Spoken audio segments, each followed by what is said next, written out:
Bantuan penyerahan akan diwakili oleh Ketua MTTG Jawa Barat Bapak Dadan, kemudian Ketua BKM Masjid Darul Ihsan Bapak Sumarna,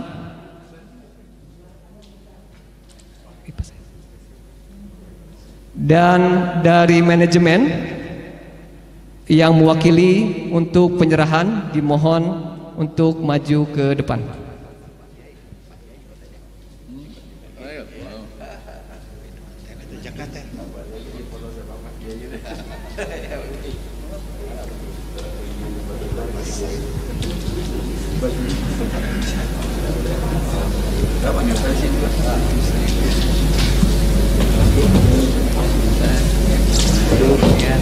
Tali kasih kepada P2 Tel akan diserahkan oleh manajemen yang diwakili oleh Pak Budi Setiawan.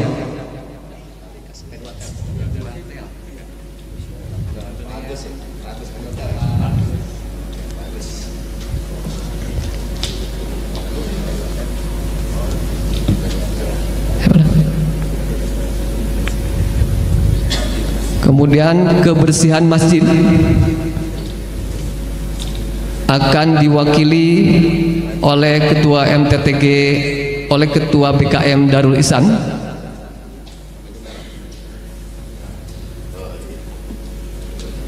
Kemudian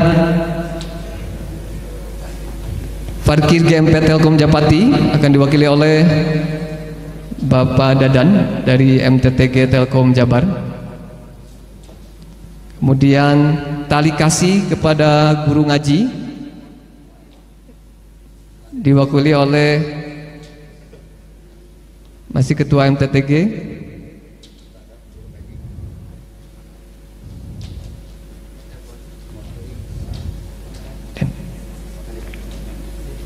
pada Ustadz penceramah Masjid Darul Ihsan diwakili oleh Pak Kiai Yusuf Muhammad, mohon perkenan.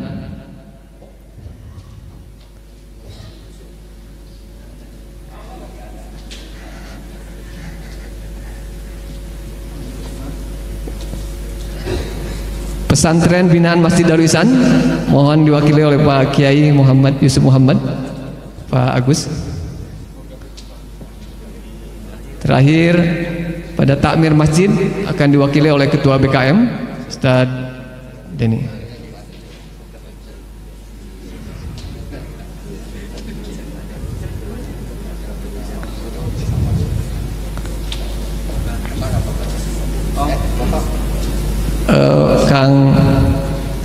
Kang Iman boleh foto.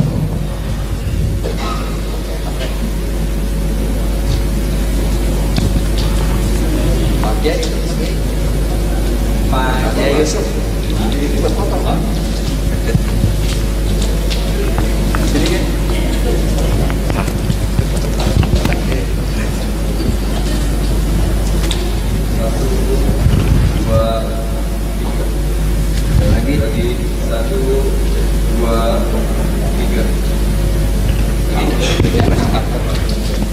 Alhamdulillah, terima kasih.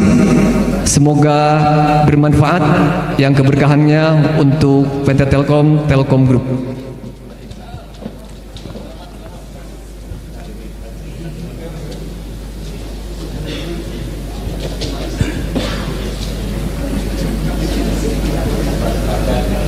Baik, tibalah saatnya kita memasuki kajian Gema Nuzulul Quran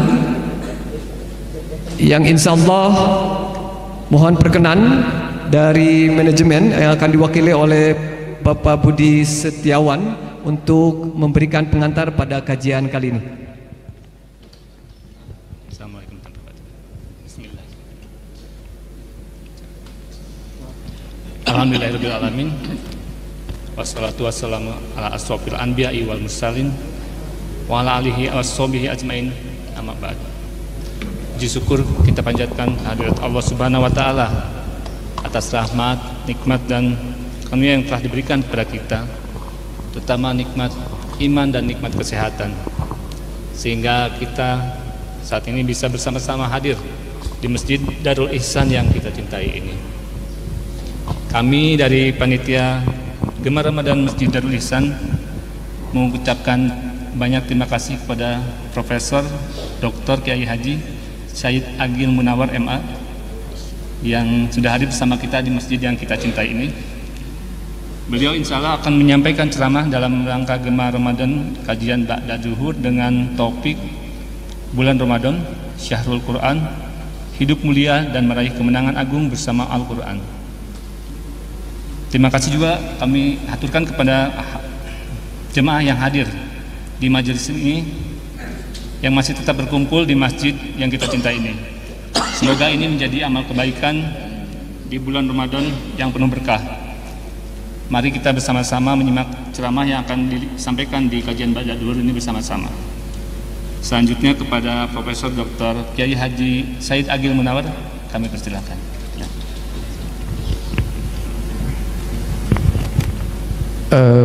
Terima kasih atas pengantar yang disampaikan. Selanjutnya mohon perkenan Al-Mukarram Kiai Haji Yusuf Muhammad SQ Al-Hafiz untuk mendampingi kajian Nuzulul Quran pada kesempatan kali ini. Dipersilakan.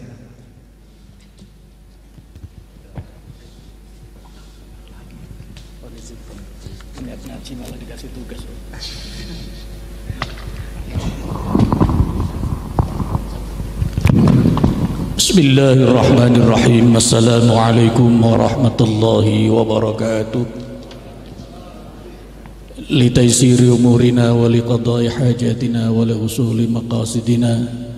Allahumma arzuqna fahman nabiyyin wa khifdal mursalin wa ilhamal malaikatil muqarrabin wa ila hadratin nabiyil mustafa rasulillahi sallallahu alaihi wasallam. Al-Fatihah. A'udzu billahi minasyaitonir rajim. Bismillahirrahmanirrahim. Alhamdulillahi rabbil alamin arrahmanir rahim maliki yaumiddin. Iyyaka na'budu wa iyyaka nasta'in. Ihdinas siratal mustaqim. Siratal ladzina an'amta 'alaihim ghairil maghdubi 'alaihim waladdallin. Amin. Majelis kajian Ramadan Darul Ihsan yang saya hormati, yang Allah muliakan, bersyukur kepada Allah di bulan yang mulia ini berkenan hadir Maha Guru kita semua, Al-Mukarram Bapak Profesor Dr. Kiai Haji Said Agil Al-Munawar. Di tengah sangat-sangat padatnya kesibukan beliau masih berkenan hadir di majelis ini. Tentu saja ini merupakan kehormatan dan sekaligus karunia Allah Subhanahu wa taala. Apalagi yang akan beliau sampaikan sesuai dengan permohonan panitia adalah topik yang sangat luar biasa, yaitu Ramadan sebagai Syahrul Quran. Bagaimana caranya menggapai kemuliaan dan kemenangan sejati bersama Al-Quran. Dan topik ini saya kira merupakan hal yang sangat pokok. Relevansinya adalah Allah ciptakan manusia dengan mulia, walaqad karramna bani Adam. Kemudian juga laqad khalaqnal insana fi ahsani taqwim. Yang lebih tegas lagi, inna akramakum indallahi atqakum, sesuai dengan tujuan Ramadan, la'allakum tattaqun. Oleh karena itu topik ini sangat luar biasa. Oleh karena itu saya tidak perlu berpanjang lebar. Kami mohon dengan segala hormat perkenan Bapak Profesor Said Agil Al-Munawar untuk memberikan tausiahnya kepada kami semua. Falyatafadhal masykuran.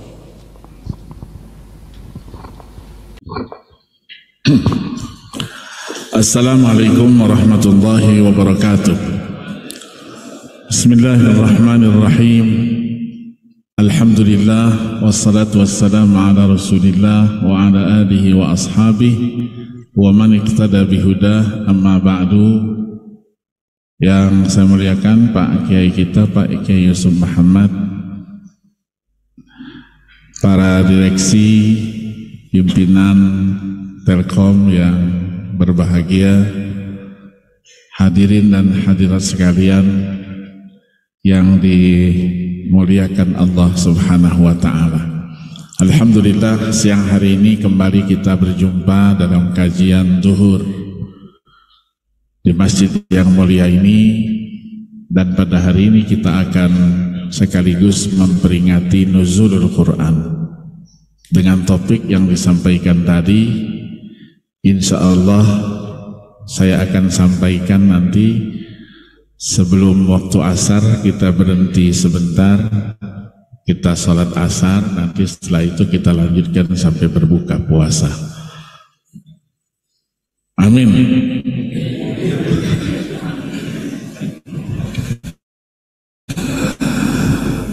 Yang ketawa-ketawa ini pasti tidak ikhlas.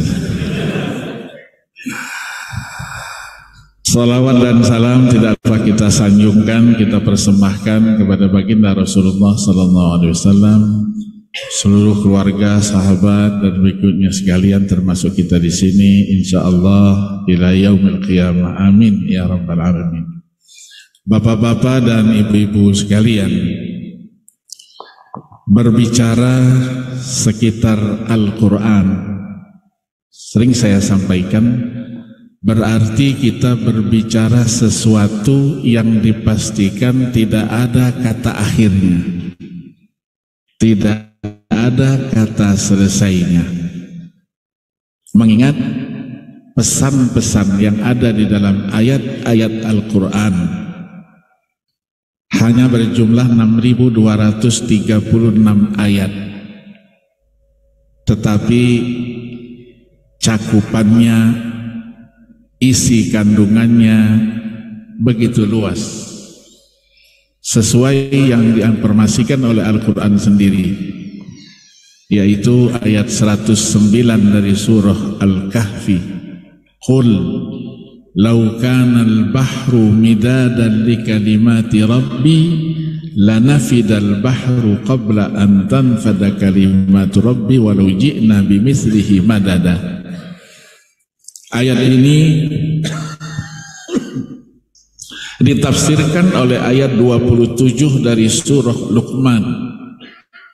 Walau annama fil ardi min syajaratin aqlamun wal bahru yamudduhu min ba'dihi sab'atu abhurim ma nafidat kalimatullah innallaha azizun hakim.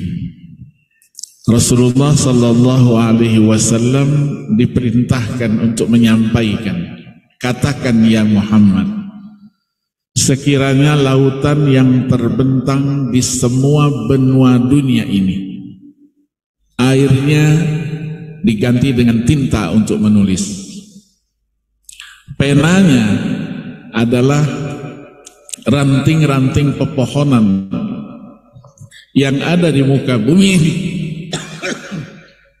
yang ada di muka bumi ini, untuk menulis firman Allah Subhanahu wa Ta'ala, maka dipastikan air laut yang diganti menjadi tinta tadi akan kering dan habis, sementara yang ditulis belum selesai dan tidak akan selesai.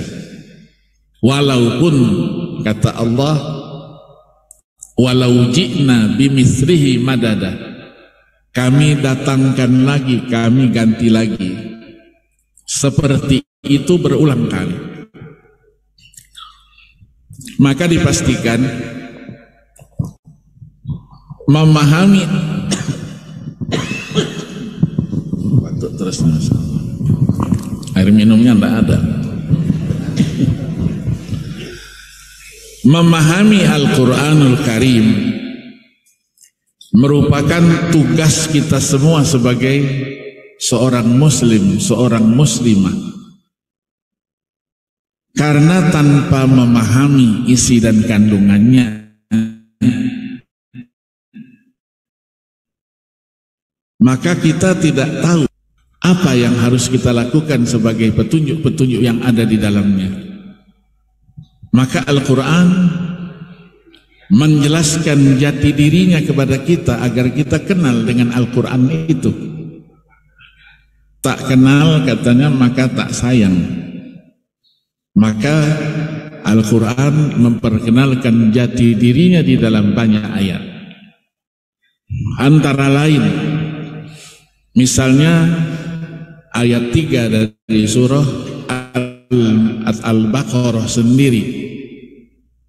Alif Lam Mim dzalikal kitabu la raiba fihi hudan lil muttaqin. Menjadi petunjuk bagi orang-orang yang bertakwa.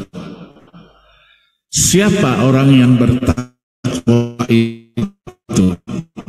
Disebutkan cirinya, alladzina yu'minuna bil ghaibi wa yuqimuna as-salata wa mimma razaqnahum yunfiqun, alladzina yu'minuna bima unzila ilaihim yuqinun, ulaika ala hudan min rabbihim wa ulaika humul muflihun. Jadi petunjuk bagi orang yang beriman kepada yang gaib, mendirikan sholat, mengeluarkan zakat, beriman kepada Al-Quran itu sendiri dan kitab-kitab yang diturunkan sebelumnya, dan juga beriman kepada hari akhirat. Itulah mereka-mereka yang akan menggapai wa ulaika humul muflihun, orang-orang yang beruntung. Dijelaskan lagi di dalam surah Ali Imran yang sering kita baca, wasari'u ila maghfiratin min rabbikum wa jannatin arduha as-samawati wal ardu uiddat lil muttaqin. Siapa itu? Alladzina yunfiquna fis sarra'i wad dharra wal kazimin al ghaidha wal 'afina 'anil nas wallahu yuhibbul muhsinin walladzina idza fa'alu fahishatan aw zalamu anfusahum dzakarullah fastaghfaru lidzunubihim. Orang yang menginfakkan hartanya baik diam-diam maupun secara terang-terangan, dan juga yang bisa menahan amarahnya, memaafkan teman-temannya, dan seterusnya. Ayat 174 dari surah An-Nisa. Al-Quran menjelaskan jati dirinya sebagai burhan, kitab penjelasan, penerangan, dan juga sekaligus cahaya yang nyata. Maka Allah firmankan, ya ayyuhan nas qad ja'akum burhanun min rabbikum wa anzalna ilaikum nuran mubina. Cahaya yang nyata, yang jelas. Diulangi lagi pada ayat 15 dan 16 surah Al-Maidah, qad ja'akum minallahi nurun wa kitabun mubin yahdi bihillahu man ittaba'a ridwanahu subulas salam wa yukhrijuhum minadh dhulumati ila an-nuri bi'idznihi wa yahdihim ila siratin mustaqim. Diulangi lagi. Kalau kita satu-satu kita telusuri sampai asar juga tidak selesai. Ayat 57 misalnya, surah Yunus. Al-Quran itu apa? Dijelaskan, ya ayyuhan nas qad ja'atkum mau'izatun min rabbikum wa shifaa'un lima fis suduri wa hudaw wa rahmatul lil mu'minin. Isinya adalah nasihat-nasihat, penawar hati, petunjuk, rahmat bagi orang-orang yang beriman.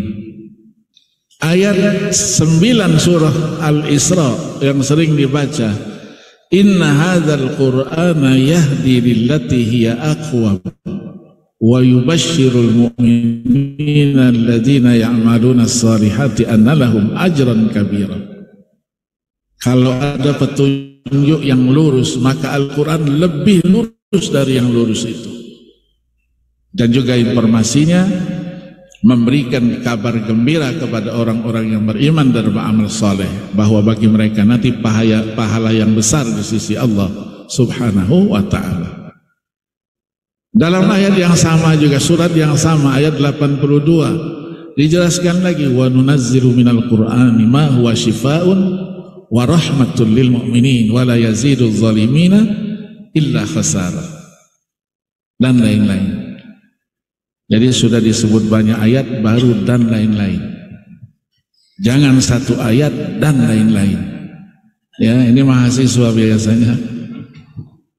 Mahasiswa kalau ujian dosennya minta berikan contohnya masing-masing. Masing-masing berarti banyak. Disebut satu dan lain-lain. Tapi karena dosen ini kan husnuzon terus dia sama mahasiswanya. Mahasiswa ini Masya Allah, anak ini pinter. Cuman waktu mau menuliskannya waktunya yang habis. Ketawa itu pengalaman teman. Atau memang tidak ada waktunya sama sekali, atau memang dia tidak tahu, ya disembunyikan gitu. Sering saya sampaikan, kalau tidak tahu tidak ngerti, dan ketidaktahuan itu disebarluaskan kepada orang banyak. Tidak tahu katakan tidak tahu. Sekarang banyak penceramah-penceramah itu begitu. Tidak ngerti jawab juga dia. Ya, jadi kalau tidak tahu jujur aja tidak tahu, tidak apa-apa, tidak berdosa kita. Ya, nah kalau kita terusui semua ayat-ayat tadi itu, bahwa Al-Quran itu adalah petunjuk, Al-Quran itu isinya adalah penjelasan, Al-Quran itu adalah nasihat, rahmat, dan sekaligus dia penawar hati. Ketika COVID kemarin itu, alumni PTIQ ya, anak-anak PTIQ ya, Ustaz dengar ya, mahasiswa PTIQ itu terkena berapa? 246 orang COVID, diangkut 6 bis, dibawa ke Wisma Atlet, Wisma Pademangan.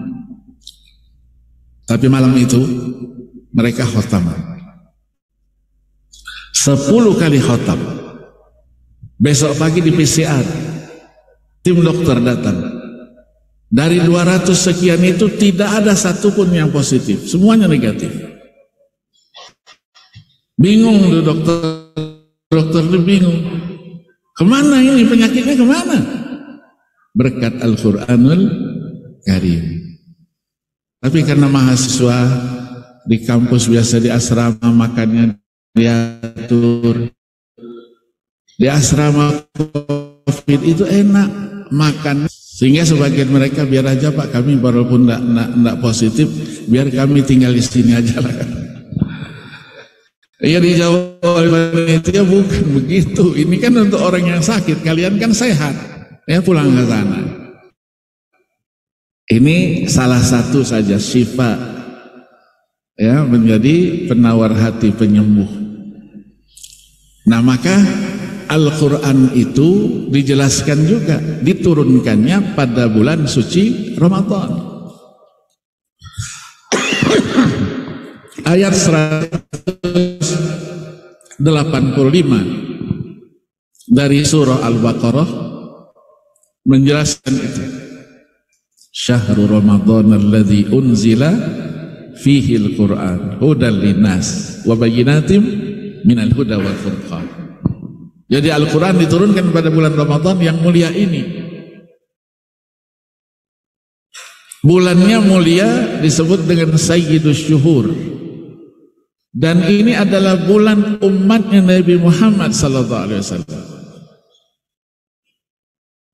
Maka Nabi katakan, begitu masuk bulan Rajab, beliau katakan, Rajab syahrullah, itu bulannya Allah. Sya'ban syahri, Sya'ban itu adalah bulanku, kata beliau.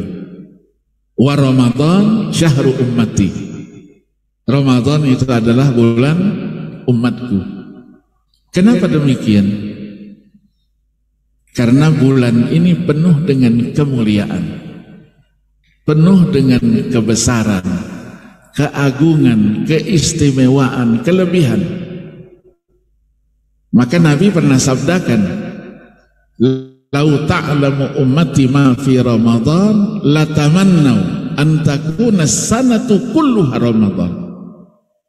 Kalau umatku tahu dengan kemuliaan, kelebihan, keistimewaan bulan suci Ramadan ini, niscaya umatku berangan-angan, bercita-cita dia supaya 12 bulan dalam setahun itu semuanya bulan suci Ramadan. Karena tadi itu syahru ummati, tidak ada yang disia-siakan oleh Allah apa yang kita kerjakan di bulan suci Ramadan. Sekecil apapun Allah lipat gandakan. Maka di dalam hadis itu dikatakan kullu amal ibni adama lahu, semua amal perbuatan manusia itu untuk dia. Kata Allah, la sauma fa innahu li wa ana azzibi, kecuali puasa itu untukku, kata Allah, dan aku yang memberikan ganjaran pahalanya. Terusannya apa? Wal hasanatu bi asyri amsalihha illa sab'imi'ati dhi', sampai dengan 700 kali. Maka sebiji korma punya harga, satu gelas cangkir apa teh air putih punya harga dan nilai apabila diberi kepada orang yang sedang butan. Ya, di jalan-jalan kasih ini, buka untuk buka, untuk buka. Itu tadi yunfikuna fis sarra'i wad dharra, berbagi. Karena ketika dia berikan itu dan dimakan, dinikmati oleh yang berpuasa, pahala puasa orang itu dia dapatkan. Berapa banyak bisa kita lakukan itu? Ya, sesuai dengan kemampuan kita lah. Maka dari itu syahrul Ramadan ini bulan yang mulia. Al-Quran sebagai pedoman hidup diturunkan juga pada bulan Ramadan ini untuk menggapai tadi dibilang tadi itu. Kenapa kita puasa? Allah jelaskan la'allakum tattaqun, agar kamu, supaya kamu, dipastikan kamu akan menjadi orang yang bertakwa.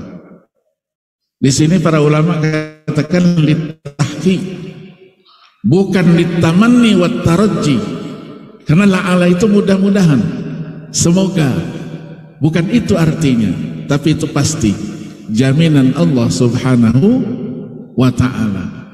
Maka tadi disebutkan ayat inna akramakum indallahi atqakum. Apa balasannya? Supaya kita mulia itu apa balasannya? Allah janjikan orang yang bertakwa menjadi hasil daripada jerih payahnya melaksanakan puasa di bulan suci Ramadan. Puasa itu artinya pengendalian diri dan hawa nafsunya. Orang yang bisa mengendalikan hawa nafsunya, Allah janjikan surga sudah disiapkan. Dalam surah An-Nazi'at ya, ayat 44 dan 45. Wa amma man khafa maqama rabbih wa nahan nafsa 'anil hawa fa innal jannata hiyal ma'wa. Orang yang bertakwa juga menjadi mulia, bukan hanya di dunia dimuliakan Allah, tapi di akhirat nanti. Di dalam akhir surah Az-Zumar itu wasiqal ladzina taqaw rabbahum ilal jannati zumara hatta idza ja'uha wa futihat abwabuha wa qala lahum khazanatuha salamun alaikum tibtum fadkhuluha khalidin. Nanti secara berkelompok-kelompok dikumpulkan untuk digiring kemana? Menuju surga Allah subhanahu wa ta'ala. Begitu nyampe dibukakan pintunya, penjaganya langsung mengatakan salamun alaikum, selamat buat kalian, tibtum, bahagia buat kalian, fadkhuluha khalidin, masuklah ke dalam surga itu untuk selama-lamanya. Diucapkan selamat datang. Kalau penghuni neraka tidak ada selamat datang. Dalam ayat dikatakan la marhaban bikum, tidak ada ahlan wa sahlan marhaban, tidak ada. Kenapa? Karena innahum salun nar, mereka adalah penghuni neraka. Maka kita ketika masuk bulan Ramadan, kita sampaikan marhaban ya Ramadan. Kenapa tidak ahlan wa sahlan ya Ramadan? Ahlan wa sahlan sama juga, selamat datang juga.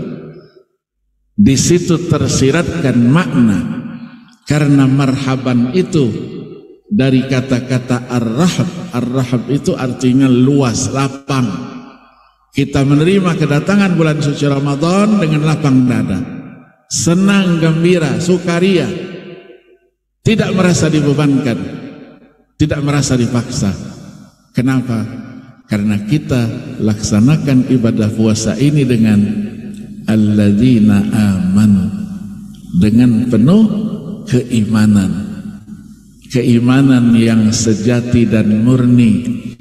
Kita tahan tidak makan, kita tahan tidak minum, juga kita tahan tidak ada hubungan seksual di siang hari. Semuanya kita laksanakan apa? Lillahi ta'ala. Tidak ada maksud lain. Itu yang kita ingin dapatkan. Maka orang yang berpuasa ada maksud lain, yang didapatkan hanya itu. Sekarang kan musim apa? Langsingkan tubuh, minum obat apa, suntik, supaya tubuhnya yang gendut-gendut itu kurus, kecil badannya. Ini dilakukan oleh laki-laki maupun perempuan. Bayar berapa? Kalau dia puasa karena itu, dapatnya hanya itu. Maka jangan berniat nawaitu shauma ghadin an adai fardhi syahri Ramadan li ajli langsingin tubuh. Tidak dapat. Tidak dapat itu. Hanya dapatnya langsing tubuh aja. Ya, begitu juga yang lain. Ada orang yang tidak makan, tidak minum, tapi bukan puasa Ramadan, dalam rangka demo. Orang demo, dia tidak makan, tidak minum supaya dikasihani, supaya keinginannya dikabulkan. Kadang-kadang sampai dijahit tuh mulut supaya jangan ada makanan yang masuk, minuman yang masuk. Bisa lebih dari 12 jam, 13 jam. Tapi ada pahalanya? Tidak. Sama sekali tidak ada. Karena niatnya tidak lillahi ta'ala. Maka kita sadari setiap kewajiban agama, apapun itu, dalam ilmu maqasid syariah, pasti di balik itu ada kemaslahatannya, ada hikmahnya yang kita rasakan. Larangan juga begitu, ada larangan, di balik larangan itu pasti ada maslahatnya. Hikmahnya kembali kepada kita. Saya pernah diceritakan oleh mantan Menteri Pendidikan Malaysia dulu, Profesor Dr. Abdurrahman Yaakob. Beliau begitu selesai jadi menteri, menjadi guru besar bahasa Inggris di Cambridge. Dia ceritakan, mahasiswanya kan dari mana-mana, agamanya juga bervariasi. Begitu masuk bulan Ramadan, yang non ini kadang-kadang ngejek-ngejek orang yang Islam. Kenapa kalian tidak makan, tidak minum? Tuh untuk makan minum, berarti kalian tuh bodoh. Lihat kami, setiap saat minum, makan. Dibiarkan sekali, 2 kali, dia menyampaikan itu dibiarkan saja. Sudah selesai, dipanggilnya, sini dulu. Tadi kamu mengatakan kami yang berpuasa ini bodoh, tidak makan, tidak minum, sementara kita diciptakan itu untuk makan, untuk minum. Nah, sekarang dengerin, yang bodoh itu kamu, bukan kami. Tinggalkan, pergi. Malam itu tidak tidur dia. Mikirkan kok saya yang dibodohkan. Main-main atau serius ini? Pagi-pagi langsung didatangi teman-teman yang muslim itu. Kemarin kamu sampaikan kepada saya ini bodoh. Itu memang dari hati nurani atau hanya main-main saja, obrolan biasa saja? Nah, betul. Dari hati nurani kami, kamu bodoh. Terus dia tanya mulai, kalian tidak makan, tidak minum itu, tujuannya apa? Dia jelaskan, ini perintah Tuhan, harus kami laksanakan. Kami tidak makan, tidak minum, laksanakan perintah itu. Terus apa hikmahnya puasa itu? Ditanyanya, lah kalau bicara hikmahnya apa? Kami tidak bisa menjelaskan kepada kamu karena kamu tidak pernah berpuasa. Terus bagaimana? Kata teman-teman kita, kamu harus berpuasa biar tahu apa yang kami rasakan. Jadi saya harus tidak makan dan minum sehari penuh. Iya. Kalau mau tahu, kalau enggak ya sudah. Kamu tetap bodoh juga. Akhirnya mau dia, besok pagi ya sudah, kalau gitu saya puasa aja lah, ngikuti kalian. Tapi kata teman-teman, janji tidak boleh makan, tidak boleh minum dari sejak kita nanti namanya sahur sampai kita berbuka. Janjinya bukan kepada kami, tapi janjinya kepada Tuhan. Mau. Diajaklah sahur. Begitu baru jam 6, jam 7 pagi sudah ribut dia. Karena biasa makan, sarapan, biasa minum macam-macam dia. Datangin teman-teman kita, tolonglah katanya, saya diberikan keringanan lah puasa hari ini. Nggak dikasih makanan, nggak apa-apa. Minuman saja, ada 1 gelas saja, nggak apa-apa. Kata teman-teman, nggak bisa. Kalau tidak dilaksanakan seperti kami, bagaimana kamu bisa tahu hikmahnya apa? Siang ribut lagi dia, sampai menjelang buka. Dibilang sebentar lagi mau buka, disiapkan semua minuman yang biasa diminumnya itu. Begitu buka, langsung, bukan makanan, cari minuman, habisin semua. Sudah selesai? Sudah. Terus dia tanya, apa hikmahnya? Lah, kami yang bertanya, apa hikmahnya? Dia jawab apa? Saya rasakan nikmatnya air. Nikmatnya air luar biasa. 1 hari penuh tidak ada 1 tetes pun air yang masuk. Luar biasa nikmatnya air. Hanya itu. Kalau begitu belum. Kamu belum tahu apa hikmahnya puasa. Dia tanya apa maksudnya? Ya besok puasa lagi sama-sama kami. Puasa lagi dia, ringkasnya sampai 4 hari, masuk 5 hari. Dia katakan betul-betul katanya, puasa itu membawa hikmah dan maslahat buat saya. Maka saya minta supaya diislamkan. Akhirnya masuk Islam karena ibadah puasa itu. Ya, jadi kita yakini itulah namanya maqasid. Yang dalam sejarah perkembangannya diberikan nama macam-macam. Ada yang disebut dengan asrar, rahasia. Ada yang disebut dengan hadaf, tujuan. Ada yang disebut ghayah, tujuan akhir. Ada lagi yang menyebutnya dengan ilal, ta'lil, sebab, dan lain-lainnya. Yang akhirnya sampailah kepada Imam Al-Haramain rahimahullah, ya, Abul Ma'ali Abdul Malik bin Yusuf juga ini Al-Juwaini yang wafat 478 Hijriah. Beliau mulai membahaslah dengan sebutan maslahah. Ada daruriyah, ada hajiyah, ada tahsiniyah. Dilanjutkan muridnya Al-Imam Al-Ghazali rahimahullah yang wafat 505 Hijriah. Terus sampai muncullah seorang tokoh disebut dengan istilah bapaknya maqasid. Itulah Imam Asy-Syatibi, Abu Ishaq Asy-Syatibi Al-Maliki rahimahullah yang wafat 790 Hijriah. Maka dari itu kita menjadikan Al-Quran sebagai pedoman hidup dan kehidupan kita. Setelah Al-Quran menjelaskan jati dirinya, memperkenalkan jati dirinya begini-begini, yang pertama dia harus kita baca. Dengan membaca, tidak seperti kita membaca yang lain. Kita membaca ada nilai ibadahnya kepada Allah Subhanahu wa ta'ala. Satu huruf punya makna. Satu huruf ada pahalanya. Maka Nabi katakan, la aqulu alif lam mim harfun.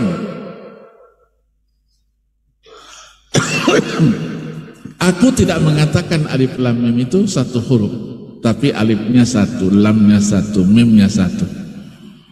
Likulli harfin hasanah, satu huruf satu kebajikan.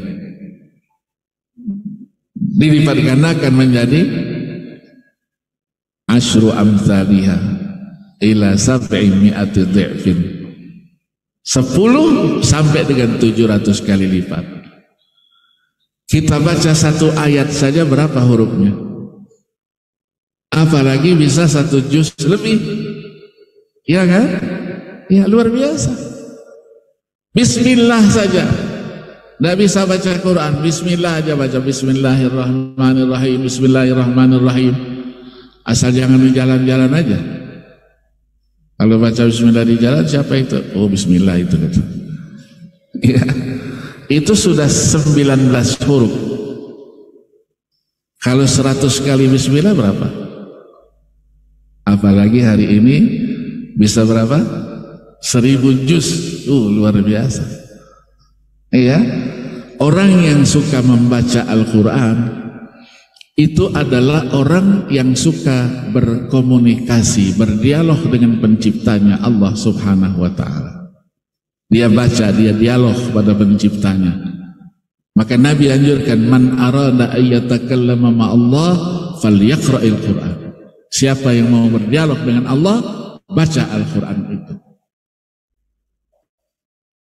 Maka Al-Quran itu dibaca mudah oleh siapa saja. Yang tua, yang muda, yang tidak kenal huruf Al-Quran.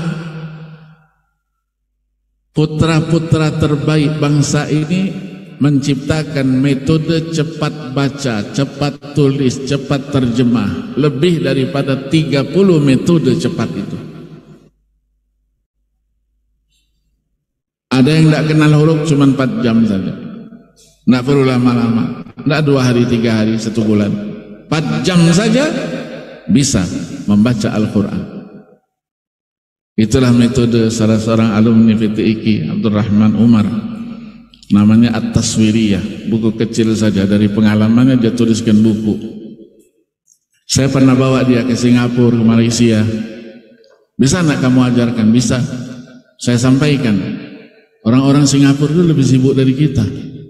Punya anak, dia tidak pernah ketemu sama anaknya. Pagi keluar, anaknya masih tidur. Pulang, anaknya sudah tidur. Bagaimana mau bisa memberikan pendidikan? Ini dikumpulkan di Masjid Mujahidin itu, tengah-tengah Singapura itu. Jam 8 serahkan anaknya. Nanti zuhur, bawa Al-Qur'annya dari rumah, jangan dari masjid itu. Panggil satu-satu. Buka halaman berapa saja, suruh anaknya baca. Semuanya bisa baca. Nangis mereka. Kata mereka, walau tidak bisa ngomong. Hebat Al-Quran itu, Ustaz. Dari dulu hebat. Kitanya yang tidak tahu dengan kehebatan Al-Quran itu. Maka yang membaca punya kemuliaan. Ya, itulah makhluk Allah yang menjadi keluarganya Allah Subhanahu wa ta'ala. Maka ketika beliau menyampaikan kepada sahabatnya, lillahi ahlun fid dunya, Allah punya keluarga di dunia sana. Sahabat tanya, betul ya Rasulullah? Betul. Man haula, siapa itu? Dijawab oleh Nabi, haula'il ladzina yaqra'una al-Qur'ana fid dunya, man akramahum faqad akramahumullah, wa man ahanahum faqad ahanahumullah. Itulah orang yang membaca Al-Quran di dunia. Siapa yang memuliakan mereka, Allah akan muliakan. Siapa yang menghina mereka, Allah juga akan hinakan. Maka dilanjutkan pesan itu kepada Abu Hurairah, ya Abu Hurairah, katanya, laisa ahadun fid dunya, katanya, akrama indallah ba'dal anbiya. Tidak ada yang mulia di dunia ini sesudah para nabi-nabi. Siapa itu? Itulah orang yang hafal Al-Quran. Maka menghafal Quran juga dimudahkan oleh Allah. Muyassarun linnasi kullihim. Kalau kita mau bertanya, limadza nahfadzul Quran? Kenapa kita menghafal Quran? Apa gunanya sekarang? Apalagi di era digital. Mencari ayat, buka aplikasi, ketemu ayatnya, nomor berapa, surat berapa, di mana ada. Tapi kita menghafal Al-Quran, itu ada jawabannya, ada 22 jawaban. Jadi kalau satu-satu jawabannya 5 menit, insya Allah selesailah, asar selesai insya Allah. Amin. Kita mengikuti sunnahnya Nabi. Nabi di bulan Ramadan khotam 2 kali bersama Jibril alaihi salatu wassalam. Menghafal Al-Quran berarti mengikuti sunnahnya Nabi, sunnahnya sahabat, sunnahnya tabi'in. Maka tidak ada orang yang ingin menghafal Al-Quran disebut gagal, tidak ada. Gagal itu sementara saja, mungkin himmahnya, semangatnya menurun, tapi begitu muncul semangatnya lagi, dia teruskan dan dia pastikan dia akan hafal Al-Quranul Karim. Kecil-kecil 9 tahun sudah apa? Kemarin viral itu 72 tahun hafal, 84 tahun seorang wanita tua hafal. Ketika muda dia lupa kepada Allah, tapi ketika tua dia baru bisa menghafal Quran. Ternyata tidak ada kesulitan.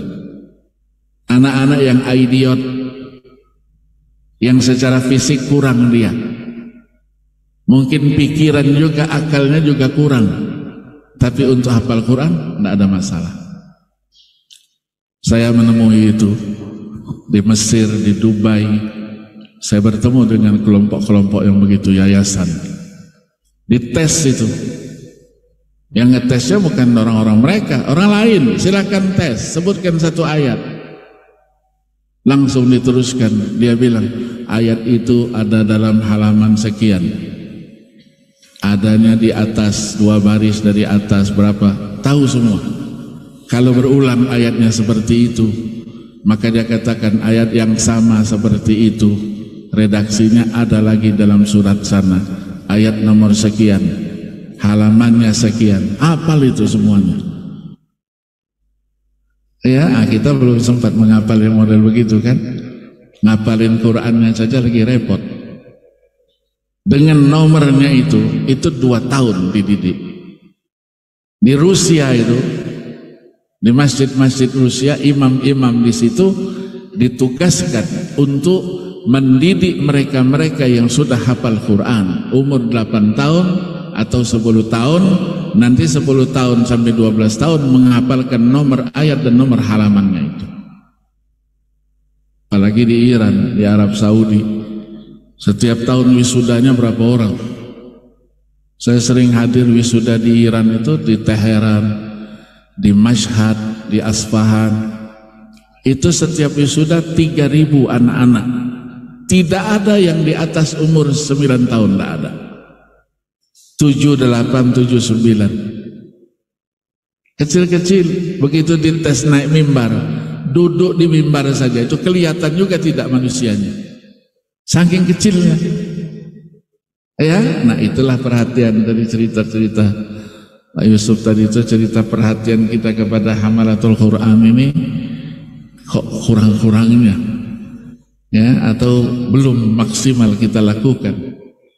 Di Iran sana kalau anaknya hafal, dia kerjanya di mana? Di kementerian apa? Bapaknya langsung dipensiunkan. Gajinya berapa yang harus dia terima?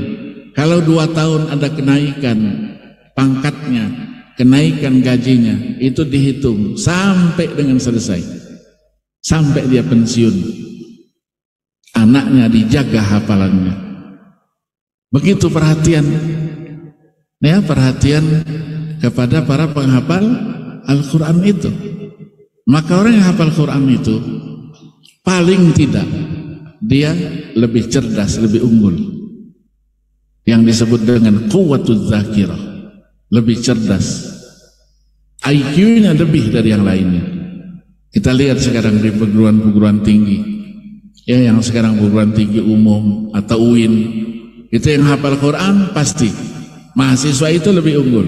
Kalau wisuda pasti dia menjadi wisudawan, wisudawati terbaik. Yang kedua apa? Malakah al-Arabiyah, kemampuan untuk berkomunikasi dengan bahasa Arab. Karena setiap hari dia baca Quran, maka dia insya Allah lebih fasih dari yang lain.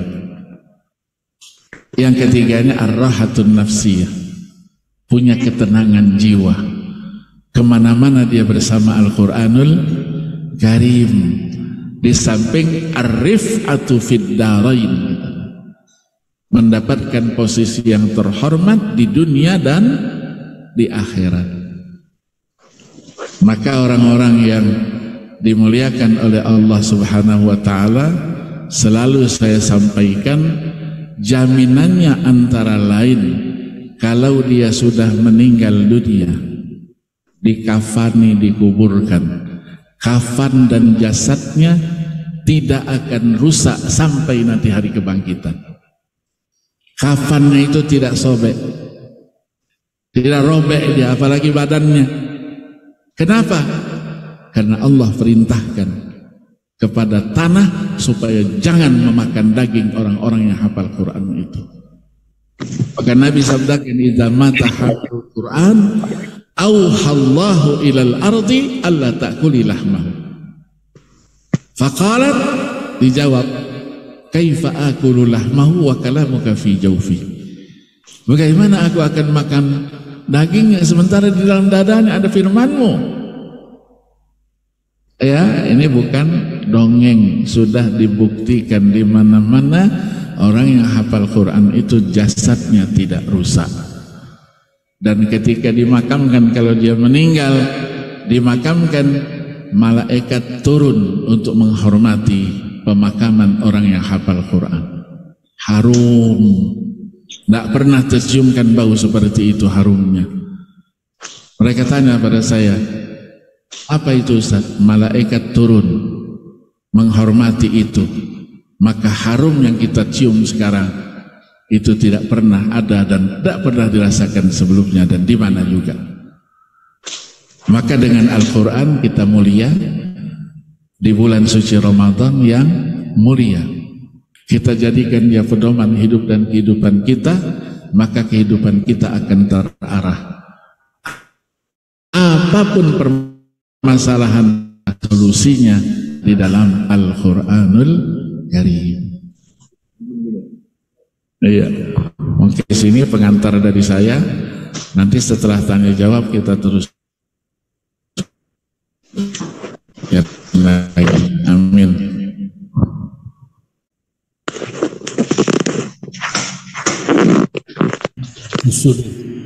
Bahwa ketika orang yang hamilul Quran itu wafat, Allah firmankan jangan sekali-kali kau sentuh itu yang namanya jasadnya orang yang hafal Quran. Memang dijawab, bagaimana berani menyentuh jasadnya orang yang hafal Quran, sementara firmanmu mengalir di darah dagingnya orang yang hamilul Quran. Mudah-mudahan kita semua menjadi orang-orang yang ahli Quran. Ada pertanyaan? Anak-anakku, para santri, ibu-ibu, ada pertanyaan? Majelis yang sebelah kiri saya, ada pertanyaan? Nah, kalau tidak, saya kira kita sampaikan terima kasih tak terhingga kepada Profesor Said Aqil Al-Munawwar. Mudah-mudahan atallahu baqa'ah, mudah-mudahan beliau senantiasa disehatkan oleh Allah dan terus berkenan membimbing kita. Dan yang paling bersyukur, berterima kasih saya kepada pengurus masjid karena saya diberi kesempatan untuk ikut serta ngaji berhenti. Jadi saya sudah ngaji sama Prof. Agil ini sudah 39 tahun. Tadi saya di ruangan, saya mohon doa mudah-mudahan panjang umur, litafaqquhil Quran, untuk terus Al-Quran. Alhamdulillah saya telah mendapatkan sanad-sanad keilmuan kepada beliau agar kita semua senantiasa ada dalam ridha Allah, termasuk ahli-ahli Al-Quran, tidak pernah berhenti bersama Al-Quran, karena memang Al-Quran menjanjikan kemuliaan kepada siapapun yang senantiasa bersamanya. Bismillahirrahmanirrahim. Alhamdulillahi rabbil alamin. Allahumma salli wa sallim ala sayyidina Muhammad wa ala ali sayyidina Muhammad. Allahumma inna nas'aluka fahman nabiyyin wa hifdzal mursalin wa ilhamal malaikatil muqarrabin.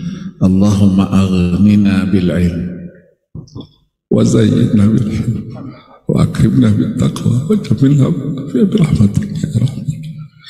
Allahumma arzuqna hubbal Qur'an wa fadlal Qur'an wa sakinatal Qur'an wa nural Qur'an wa barakatal Qur'an wa shifa'al Qur'an wa rahmatal Qur'an wa hidayatal Qur'an. Allahumma ij'alil Qur'ana fi qulubina hifzan wa ala alsinatina tilawatan wa fi sulukina khuluqan. Allahumma arzuqna minhu al-ilm wal-amal. Allahumma shrah sudurana bil-Qur'an wa bayyid wujuhana bil-Qur'an wa sallallahu wasallam ala sayyidina Muhammadin nabiyil ummi wa ala alihi wa sahbihi wasallam walhamdulillahi rabbil alamin. Terima kasih. Wassalamualaikum warahmatullahi wabarakatuh. Demikian kajian kita siang ini. Terima kasih atas kehadiran jamaah sekalian. Pak Budi, selamat bertugas, semoga sukses berkah selalu. Assalamualaikum warahmatullahi wabarakatuh.